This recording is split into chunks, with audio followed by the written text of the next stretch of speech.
অনেকে নিজের অবস্থান নিয়ে সুখী না, এরকম আছে না নাই? আল্লাহ আমার এটা দিল না রে, ওইটা দিল না রে, পাইলাম না রে, কিচ্ছু হয় না, কি করব জীবন, হতাশ। আসলে আছে কিন্তু অনেক, কিন্তু শুকরিয়া নাই, ডাকাত, ঠিক কিনা? নিজের অবস্থান নিয়ে সুখী না, কিন্তু অনেক লোক আছে তারা আপনার অবস্থানে পৌঁছতে চায়।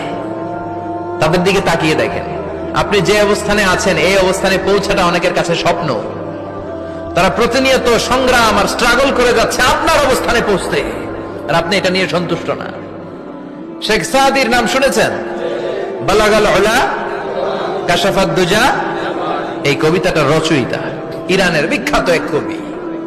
উনি একবার আর্থিক সমস্যার মধ্যে দিয়ে সময় কাটাচ্ছেন, টাকা নাই, পয়সা নাই, পায়ে দেওয়ার মতো জুতা নাই। উনি খুব দুঃখ পেলেন, হায় রে, আমি ইরানের এত বড় কবি, আমার পায়ে দেওয়ার মতো জুতা নাই। দুঃখ ভরা মন নিয়ে রাস্তায় হাঁটতে বেরোলেন। হাঁটতে হাঁটতে